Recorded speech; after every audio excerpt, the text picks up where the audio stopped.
Oh, it's my turn. You didn't. You got normally you say something different besides that. Yeah, I know. I was hoping you would start off. All right.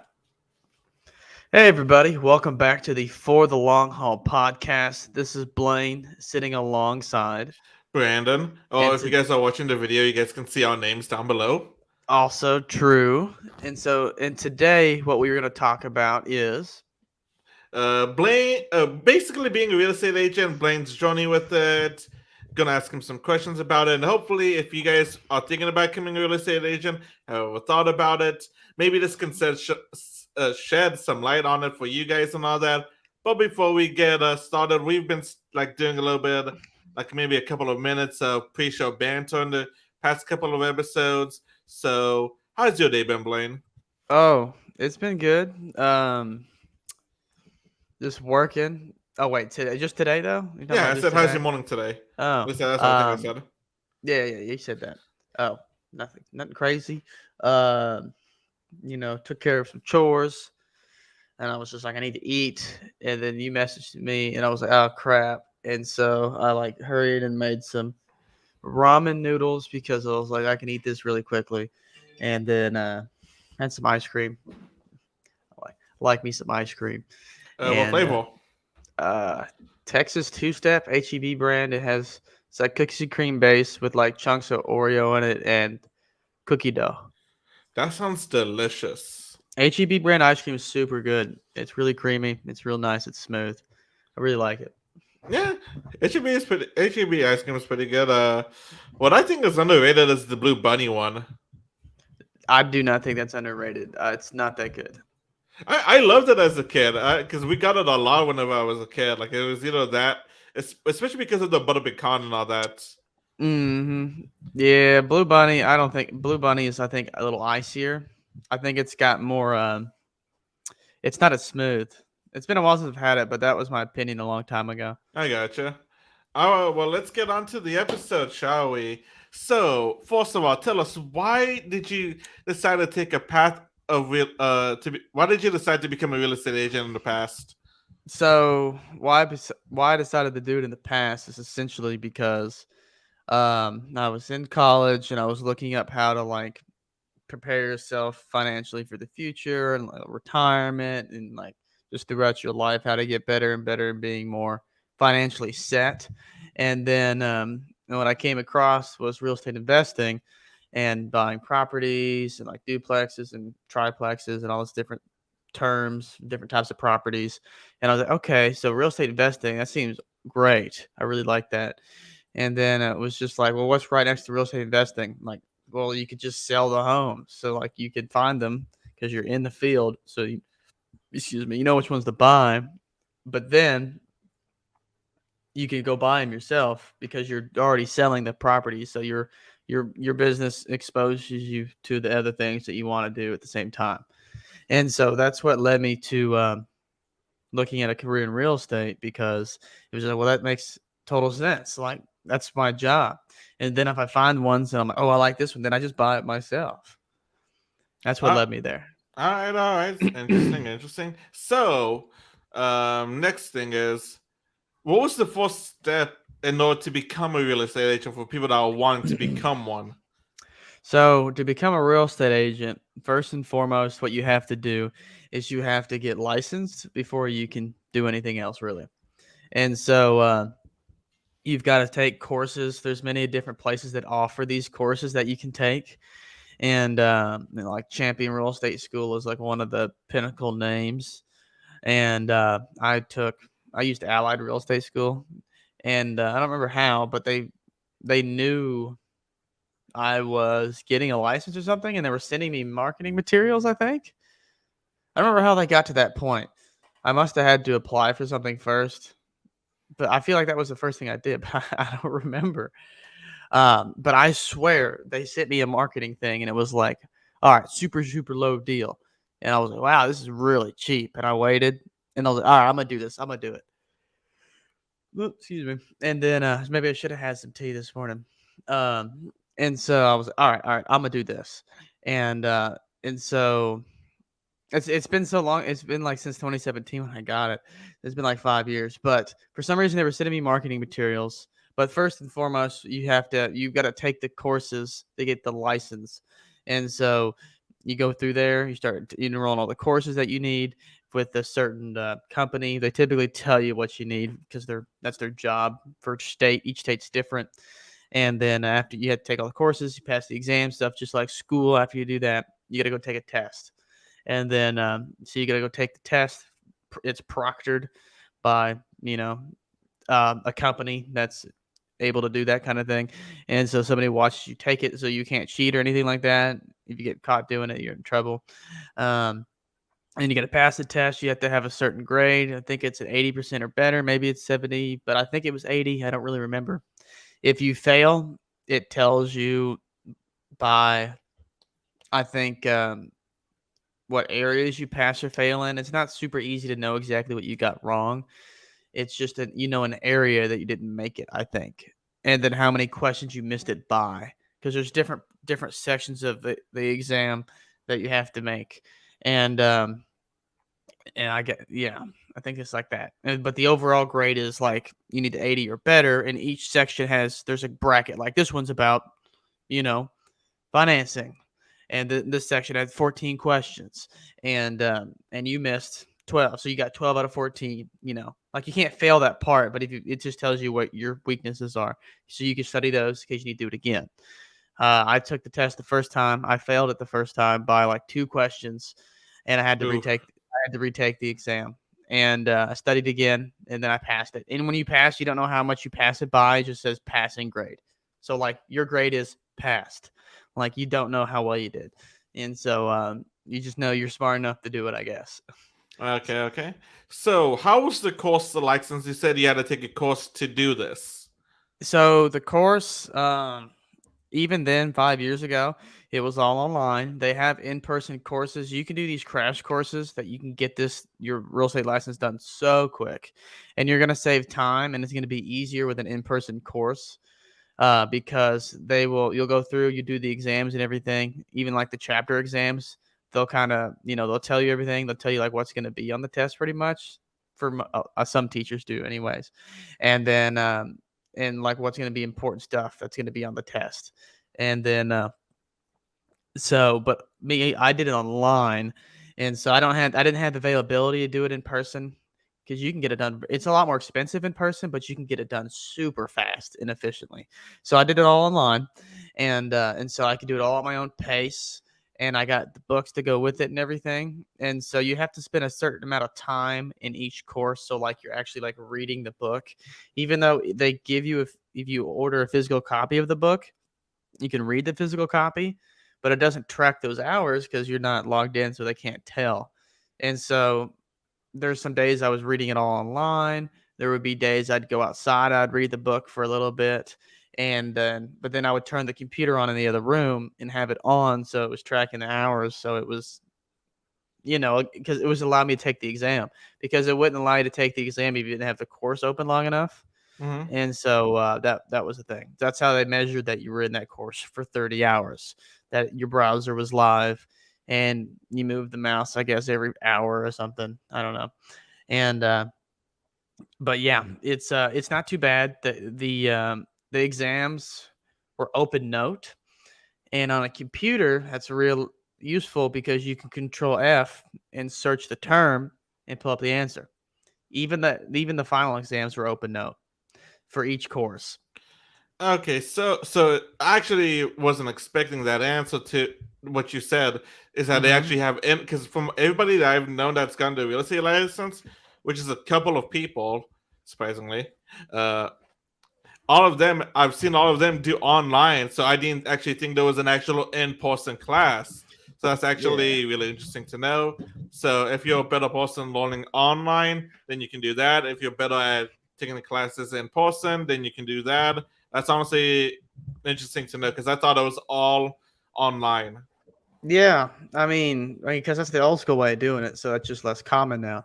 But they have crash courses that, like I've said it like 3 times already, but Mhm. you can literally get it so fast. Like go for like 3 or 4 weeks or something. Like in a month, have your license done. It's way less time consuming because they cut corners in those classes, Mhm. and they don't actually spend the full like 80 hours or whatever it is. I don't remember the number anymore of hours I had to take. 3, 6, 9, 12, 150 hours actually. 5 30-hour courses. You don't actually have to spend 150 hours in person. They cut it short, and regardless if they're really allowed to do that or not, I don't know. But that's how I've been in some in-person classes for my smaller courses to take to continue having the license, and Mm-hmm. that's what they do in class. But you really do learn more in class. So even though they cut a little bit of time, you learn more in those Gotcha. classes, and they teach you like in knowledge that you're not going to get out of the course like from them. They're typically someone who's practiced before, and so like I went to one that was real estate investing course for like investors.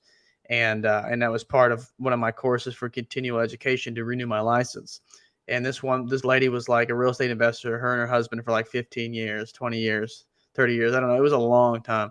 And we were literally talking about her deals and what she did throughout the course. And it was super cool. Interesting, interesting. All right, so let's fast forward a little bit now to you graduating, getting the license and all that. How was from getting the license to like, you being now licensed to do real estate and all that to actually becoming a real estate agent? How was that like? So And like what did you have to do and all that? yeah. If that makes any sense, hopefully it does. Okay. So once you go and take your test, then you pass your test. You have to go. I'm trying to leave out all the little like footstep things you have to do. It's kind of not entertaining at all. So you get your license. Let's just take that and go with it. So now that you have your license, you have to find somewhere to hang it. Just like you hang a picture on the wall, you've got to hang your license somewhere. Is what they call it.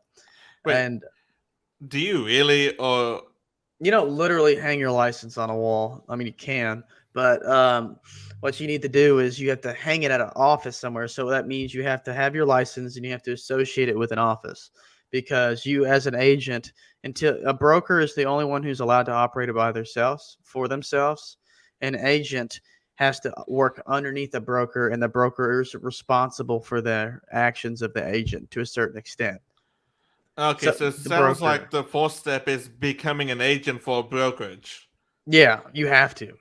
There's no choices. So you have to become an agent for a brokerage till you have enough experience, you've done enough transaction, and you've been in it for at least I think 4 years or something.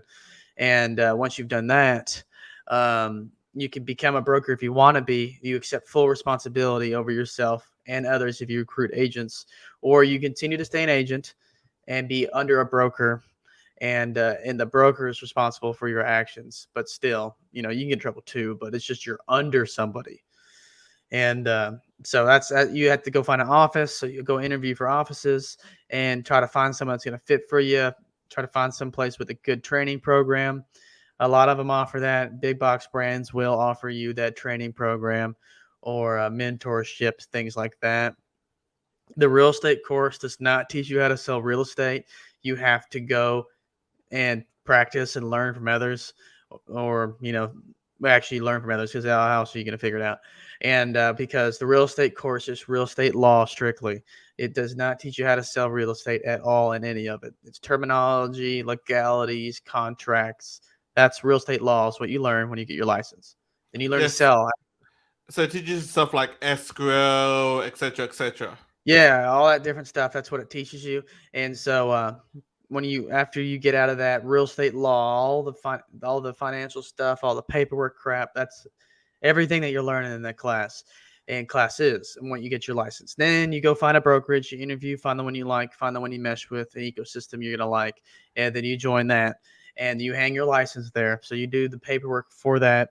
You're technically under the broker there at that brokerage, and then boom, you're an agent for that brokerage. So once you've hung your license with a brokerage, now you are officially authorized to do real estate business and represent clients in your state. Okay, okay. So did you do? You said you can walk. You can like once you become an agent of the brokerage and all that, you can get like training or apprenticeship under somebody. Did you do any of that, or did you just So kind of do it on your own? I didn't actually like join a particular person. Excuse me, trying to fight off a yawn.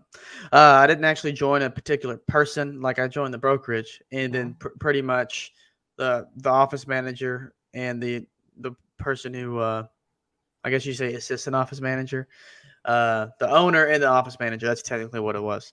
They were both like coaching me and helping me get through it. And then the owner of the office was who would constantly get with me on a weekly basis, and we talked about everything. And if I So needed help with anything, they were like your mentors, basically. yes, that's correct. All right. That's actually something you never mentioned, really. So I honestly thought you just joined the brokerage, and then you Mm. basically just went off on your own. You actually never mentioned any of that other stuff to anybody, really. It'd be real hard to do it and not have anybody else help you, like off on your Honestly, own. I thought this entire time you just kind of went off on your own after you joined the brokerage, since you never mentioned any, like, kind of being under somebody's tutelage and all that. Yeah. That's part of it. You have like that. That always has to happen because you don't know what you're doing. Like you have like you're like, hi, I'm new here, and you have no idea. Yeah, okay. That honestly makes a little more sense. I mean, I should probably have thought of that, but I don't know why. It's also kind of like you too. That I kind of just thought you went off on your own. You're like, I got this, because like you were confident and all that. Yeah, yeah. I mean, because the broker wants you to make money, so they're going to support you. Yeah. Because if they make money off of your money, and so if you don't do good, they don't do it. They don't make any money, so they want you to do good. So, what was anything surprising to you whenever you became a real estate agent and wonder brokerage and all that? Surprising. Or something you Um, weren't expecting, I should say. Like, surprising, something you didn't Here's expect. something good. I was thinking. I was in thought, deep thought. Um, so one thing that you have to learn the hard way is how you try to conduct your business. So it's the people who you decide to work with, and the hard thing to learn. It's not hard to learn. It's easy to learn. It's a hard lesson. Is that working with strictly buyers, especially like if you're doing like leases, it's just like a I don't know. It's pretty mostly a waste of time when you could be chasing larger transactions because you don't make very much money off of people who want to rent something, and you make like the first month's rent. So they says you make a grand. They still show someone multiple properties, but they're just rentals versus going making 10 grand by showing someone multiple properties and they buy a home. So technically, the transaction is less intensive, but still, you're stepping over dollars for pennies essentially. And so this is just like working with buyers and buyers will waste your time a lot. And so if you go and focus on strictly sellers, that's like having the product yourself and going to find the product you're going to sell, then acquiring said product and selling it. Because you go find the seller, you list the property, all the buyer's agents work with all their clients to come to your property, view it, and buy it. As a buyer's agent, you are with somebody who doesn't have to particularly buy a property normally. They are looking, but they can anytime change their mind and decide not to buy a property. And there's nothing you can do versus someone who's selling the property, needs to sell the property, and they're more committed to the transaction because they are selling their home and they're putting their home up for sale for people to view it. Versus the buyers, their level of seriousness varies a lot, and so if you can focus on just sellers, your time will be used more efficiently versus focusing on buyers. Now, if you can vet your buyers properly, it will save you time. You got to make sure they're serious. As soon as you meet them, like, hi, pleasure to meet you. Well, first thing we're going to do is get you pre qualified. And they're like, oh, well, I have money. It's like, that's great. We'll get you pre qualified or a bank statement. And then they say, oh, well, why would that be necessary? And we're like, that's what we're going to do. So I can show my sellers when we put an offer in your house because this market's so hot. We don't put an offer in. If you like it the same day, you're not going to get it. You're going to lose it. You're going to love it, and it's going to be gone. And so I need those documents now so I can prepare everything and get it sent out immediately. And if they don't like that, they go bye-bye and they disappear because you're so serious about getting it done, and they're not. That's why buyers waste your time, because you don't do that. And then you go through this transaction, and then you get to the house after you looked at 8 of them already, and they love this house. And you're like, all right, let's get you pre-qualified as a buyer. The buyer goes to the lender, takes another 4 or 5 days. The buyer gets tries to get, damn, I forgot the term for that. Pre-approved. Pre-approval letter, and guess what? they're not approved for enough money. You've wasted your time. Or they're not approved for anything because they're terrible credit. And they're like, oh, I have great credit. I've checked it. It's good. And so, like, literally, you have to vet these people. Remember, you're in a business. Don't run it based on emotions, because you run it based on emotions. Like, oh, they're all kind. They're nice. Oh, I trust them. Well, nobody trusts anybody in the real estate transaction, because you're supposed to do everything on paper for a reason. That's why there's 24 pages or however many there is. It's pretty close to that in your real estate contract. And because it started out with a few, and it got bigger and bigger and bigger because people were trusting something would happen, then it didn't. Then people sued and are like, all right, this needs to be a page in the contract. It gets bigger and longer and longer. And I'm sure, I mean, they keep adding stuff and subtracting stuff all the time. And so that's why the contract is such a thick packet. And everything else you do adds more pages. That's also kind of like also kind of led into something that I was about to ask you. What are some warnings or advice you would give to people that are interested in becoming real estate agents or that just became real estate agents? So that's one. Yeah, that's one of them. I was gonna say. Another one is, if you're gonna do it, just know that you're gonna have to work different hours. You can try to structure it. Some people do this when they get successful and they get real picky with their clients, because, frankly, 80% of the revenue is going to be from 20% of your clients once you build this business up. So you can learn to drop people off. But oh crap, hold on a minute, don't say anything, Brad. Oh no, I'm losing it. Didn't have to bring the 80-20 thing in. All right, so we had one thing. Now bring in another thing. And so what was the other thing here? God dang it, I had this whole thing. Nah, fam. Shit. All right, so we take a back step here, trying to remember where we. So I talked about the first point was, what was my first point on that? Okay, so the first point was like, be careful. Okay, so the second point was you were talking about seller's market and stuff like that. 80% of your revenue will come back. Okay, I got it. All right, and so oh god, I got it. Don't worry. All right, so essentially what I'm getting down to here is, if you're gonna jump and do this, I was talking about part-time and full-time, what you're doing and how you're committing to it. And so so if you're gonna jump and do this full-time, you need to have like 6 months minimum savings, like to live off of no revenue for 6 months. Yeah, honestly, like towards a year of savings to live off for a whole year would be a better idea. And because it can be a very slow start. And so you need to be financially ready to not make money for a little bit. And the other thing was full-time or doing it part-time, essentially kind of part of this. And so, I mean, if you're doing it part-time, you can keep making money on the side. But the other thing is, it's based how part-time you do it's going to really restrict your ability to grow the business. I was going to school and working full-time and doing real estate, and I had 4 evenings to maybe show a property or something. Like, I quickly found out that I had no availability to help anybody, because I was already doing school and work full-time. Like, my schedule was already booked, and I was trying to do that too. And so that's why I left my full-time work and went to real estate full-time. And so if you open it up to full-time, you really can make a lot more work. But at the same time, your clients will try to make you work to their schedule, but you can make them work to yours.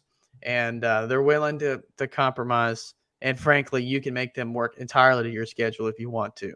They're going to be like, oh, but I really want to see it at 6 because I wanted to go out to eat at 5:30. But if you're like, well, honestly, my last appointment available is going to be 4:30, and that's the end of the day for me, because no, you don't have to give them a reason. Don't give them a reason. And obviously, be professional, these people, but I'm giving you the straight edge here. So my last appointment available for that day is going to be 4:30 for us to be able to go out and look at a few properties. So we're going to have to do it at 4:30, or I can get you tomorrow, maybe around 11 or 12. And they're going to be like, you gave them 2 options here. So the option that's not obvious is pick a different thing than what she gave me or he gave me. So it's like, okay, 4:30 will work, and we'll just go out to eat later. Like, they don't have a scheduled appointment for 5:30 dinner plans. They're just trying to be. That's just one type of buyer that's the high maintenance buyer. Mm-hmm. And so these clients will try to run your schedule if you let them, and if you let them, they will do it. Just take that with you, use it. So if you want to have things like if you want to have Saturday off or want to have Sunday off, and people who work Monday through Friday doing that stuff too, weekends is a very popular time to view homes and stuff like that. But the clients who are real serious about getting that stuff done will view it during the week. You'll have some special occasions.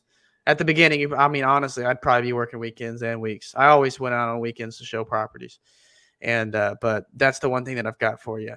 If you can do it full time, if you can handle not making money for a minute, and at the same time, you can go out there and sell $1 million home in a month.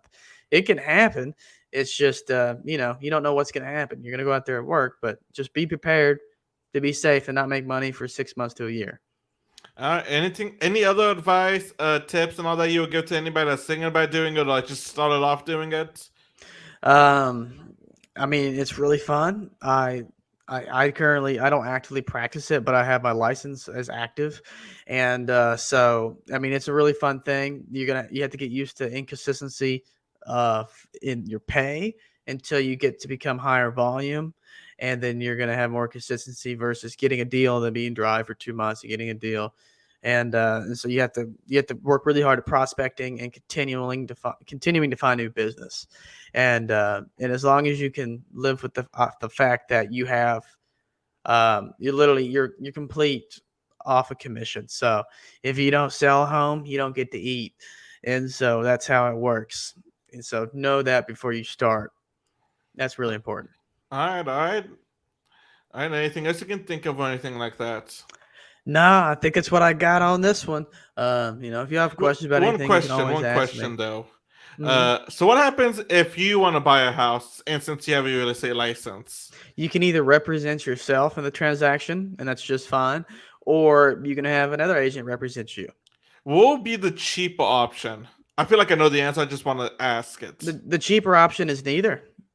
Did you think you're going to get that answer? No. Technically, Oh no! Force before you say technically. Explain why you said neither. well, I say neither. So it's kind of a rigged question. So the cheaper option, technically, as a buyer, you get free representation. So this is kind of actually a loaded question with multiple complexities to it, but I can easily explain it. So as a buyer in a real estate transaction, you're already been paid for your representation for a buyer's agent to represent you. It's in the contract when the seller lists the home. And so when the seller lists the home, I mentioned this before, why it's a no-brainer to get a buyer's agent in our previous episodes. That's in the seller's contract, there is a seller's agent commission and a buyer's agent commission outlined in the contract when they list a home, and in the listing agreement. So the buyer's agent fee is already in the contract, and so if they put like a terrible fee on there, well, guess what? Nobody's going to show their home because they're not going to get paid, and because you're also, not very nice for not paying them. And so now getting to your question, what saves you more money? You doing it yourself or having someone else represent you? The answer neither is technically it's already paid for in the transaction, in the listing agreement. So it's already getting Okay. paid for. But the other complexity is if I represent myself, technically I make that commission. And so then I make the money out of that transaction, and then I have to pay taxes on it. I pay a percentage of that to my brokerage. So either I can, do one or two things. I can just take, the easy trip. And it depends on how expensive the house is. If it's not a very expensive house, I think I just have a friend do it for me, and then us, commingle about it, and then let him get to make the commission for it versus me having to work at the same time buying my property. You know what I mean? So it depends on the threshold. It could be what you doing it yourself, basically. It's what you to define as worth it. So like if you're gonna make like $20,000 being your own agent in it, well then you're like, yeah, I'm gonna do that. If you're gonna make like 4,000 or something, you might my time is better spent going and selling these other transactions that I'm making 20,000 each of these So, versus making 4 or so 7 like it or just whatever. depends on the price range, what your price range is. It could be more beneficial for you to do it than somebody else. It's gonna depend on the person and what they And you, define yeah. as the best use of their time. Okay, yeah. And so yeah. All right, all right. I can't think of anything else unless you could think of anything you want to say before we end this off. No, man, I think that's it. All right, so what can they find us on Instagram, Blaine? All right, so you can come check us out at For the Long Haul Podcast on Instagram. And then if you want to shoot us an email for sponsorship information or anything like that, ftlhpodcast@gmail.com. FTLH, like For the Long Haul Podcast@gmail.com. All right, you guys, until the next episode, you guys have a good one, and hopefully this sheds some light on you guys. Maybe you guys want to become a real estate agent. Maybe this is making you guys back out of it. Maybe this is like, maybe I should give it a try. Oh, thank God you told me that before I went in without any savings. Let us know, and we'll catch you guys in the next episode. All right.